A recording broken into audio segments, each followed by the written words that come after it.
All right, Mario, tell me what you had for breakfast. I had protein. Waffles, I love it. Yeah. Can we choose? Yeah, we can. Oh my God, here. I like your logo on it. I'm going to sell these. Exactly. So, Hey, yo. It's your favorite certified life coach, CEO, and if you are here, it's because you believe a better you plus a better me equals a better we. I have a buddy here who's also a life coach. And one of my goals on today was to have the perspective of another professional within the wellness space so you guys could have that diversity in thoughts, in perspective, in communication, right? So yeah, before we get into all of that, how are you? I'm doing good.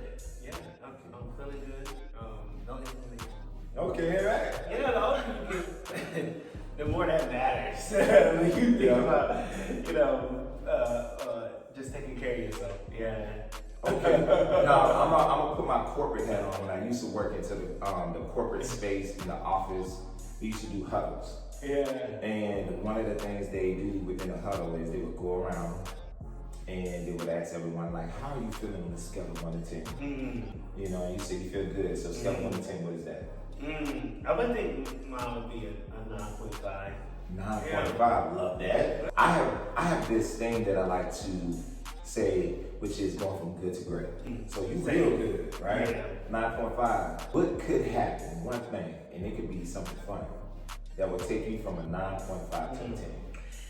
Well, it's so funny. Immediately I thought of ice cream, which Come is kind of on! funny. But I love ice cream, and I found this ice cream that's made with oat milk instead of dairy, which is perfect.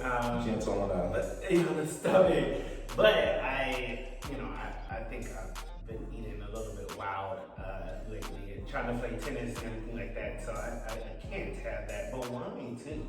Wine. Yeah, wine or ice cream is always like my good indulge. But no, with me playing some tennis, I can't indulge too much. Practicing good listening. Yeah. I heard you say you enjoy ice cream. Yeah. Oat milk. Oat milk. Not dairy. And wine. What type of wine? I like Cheyanne Blanc. Okay. Specifically out of South Africa, which is my favorite during the summertime because it's crisp, it's nice, and it's just refreshing. That sounds but no, it's not actually. Okay. So, what is it? 1692 is the brand, and it's usually between $12 to $50. It's cheaper than Josh. Oh, okay, we can do that. It's cheaper than Josh. Well, speaking of mental health, it's good for people who have anxiety because sometimes wine can have different fillers inside of it that can, up your anxiety and stuff. Yeah. So transitioning, because I shared with the viewers that I have my boy here who's also a life coach. Before we get into everything else, tell us about life coaching. What made you get into it? And then what people need to know specifically about working with a life coach. I'm actually not in life coaching, I'm more in actually leadership coaching, which is adjacent, pretty much. Same training, but for leadership coaches, we focus more on leaders in a specific niche, and we're helping them to pretty much try to solve a problem that they're dealing with. And specifically what I do is I'm not just in leadership coaching, but even more specifically social impact leadership coaching. So it's focused on nonprofits, education, social enterprise awards. And so we come in and help them to be able to try to help them solve their problems by creating those leadership pipelines, building retention and coaching culture.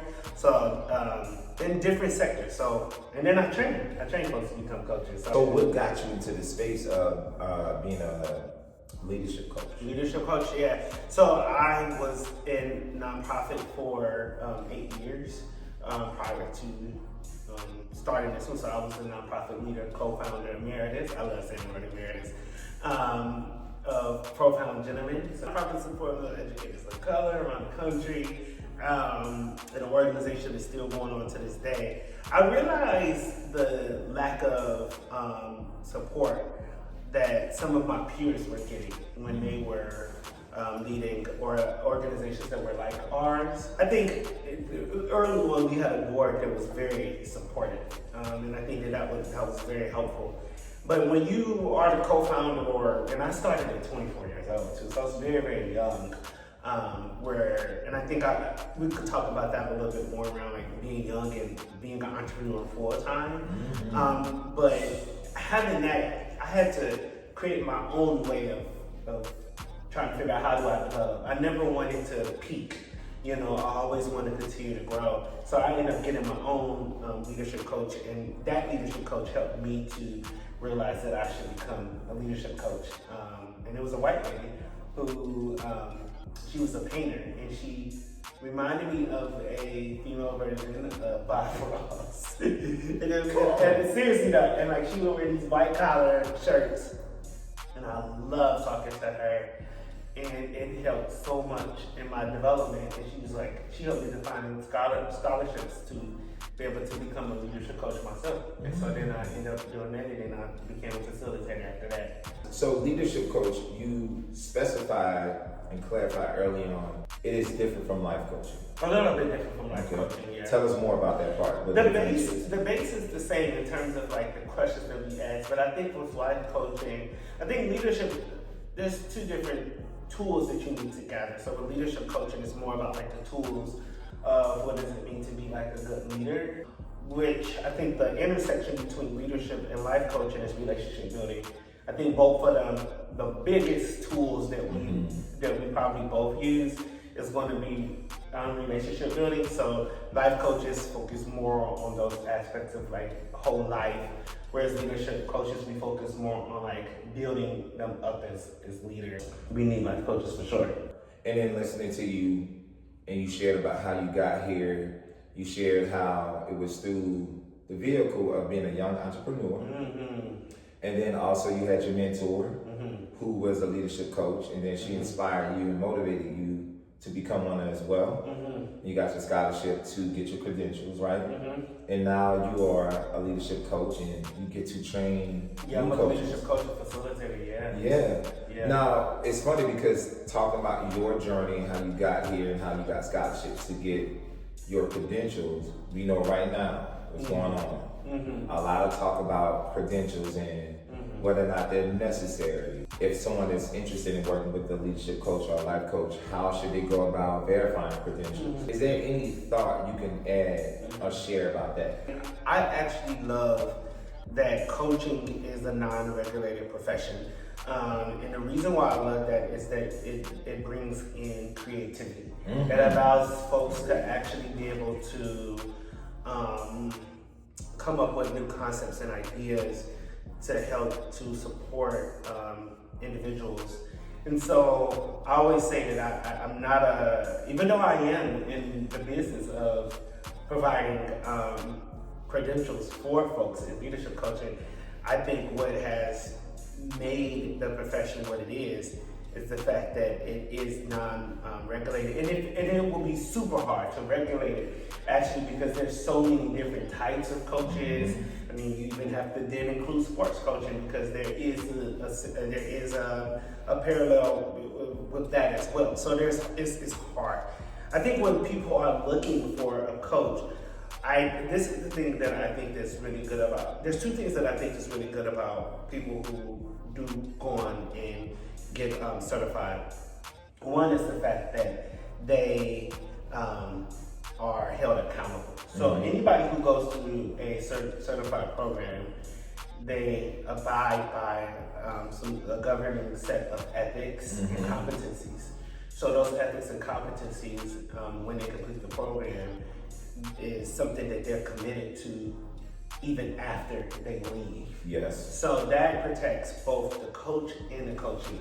So that if there is a grievance against the coach, they could send it to a higher person. So all of our coaches have to have that they have received their certification through misrepresent, and then we have our email for grievances. 100%. But then we have in the ethics, all of our coaches have the right to a peer jury. So it's not just one person that decides, like myself. We have a governing body. We actually have 9 people who serve on our governing advisory board who monitors these things along with myself. So it's not like, I'm the only one that can decide that, because we have to have democracy within our own space. But quickly, the second thing that I think is important when you go get your certification is to learn the concepts and the approaches to coaching. Specifically when I get coaches that come from the space when folks have coached a long time. Which now brings me into how having credentials provide accountability, but within a coaching space, it doesn't require regulation, right? But I want to nudge us into the space of taking that information and then applying it to what's going on with Dr. Cheyanne. Yeah, well, let's talk about that a little bit, because I think that about this Dr. Cheyanne situation with her being alleged not a doctor, and now people are like up in arms about credentials and whether or not working with wellness professionals or coaches without credentials could cause harm. Like, what are your thoughts on that? Yeah, I think that one, like I said, with Dr. Cheyanne, I did not know who she was. I did have a lot of people, a really good amount of people saying me that's rare that people would send me like, what are your thoughts on this? But I had to research her, and the thing is that what I would say really quickly is overall is that her voice and how she talks is really very similar to how a lot of folks who are online speak, where it's a matter of fact type of approach. It's more of like an in your face and loud type of approach. And that typically is what gets the likes and what people will follow, right? And so the overall thought of it is that it obviously comes from the word grifters, and that word had come back up again. And grifting comes from politics, but it's also really from the Black community rooted within the church. So when you think about pastors and them passing the collection plate around, they actually, Dr. Cheyanne's voice is nothing too different than what you hear in the church. And I think that is something overall that I've been analyzing and thinking about in terms of like, less about her and more about like the overall, like how are we as humans receiving information, and what does that look like for us to actually really receive the support that's needed in our communities. What happens is that, and this is what I mean by that, is that those individuals that talk like Dr. Cheyanne are typically individuals, strangely enough, that you got two camps. One of them is the camp that is associated deep with the church, and then you have another camp that operates almost like as an alternative from the church. And I think that she's in the bucket of the alternative. Yeah, and so the wellness space has become really an alternative from the church because of the harm that's being done, right? But what ends up happening, I mean, even with Nature Boy and things like that, I mean, When you come back, because my manifest that is a whole topic. You just introduced that thought to me, and I never thought about it. That is profound. Yeah. And there's a need for more conversations about that and why and what is happening as a result. And I'm talking about the concept of the wellness space becoming an alternative to the Black church. Yeah, it is. I mean, Nature Boy. When you watch the Nature Boy documentary, his voice is no different than a lot of the people that we actually even follow. I remember Nature Boy from back when he first started, and the conversation was actually really good. Who wouldn't want to go, for example, to Costa Rica, right? And get away during COVID time, specifically also during the George Floyd situation. So I think, and I'm in a wellness space. I have my yoga certification, I have my mindfulness and breathing. But I don't talk about it a lot because for me, it's more of that is more personal for me, and it's used specifically for me. And I realized that the wellness space, even for myself, like I'm a person that I will intentionally call myself a Christian, but have not received what Kennedy Ryan says, the heirlooms of my ancestors of Christianity, meaning going to the physical church or being a church member, right? So that has not I have intentionally not allowed that to be passed down to me.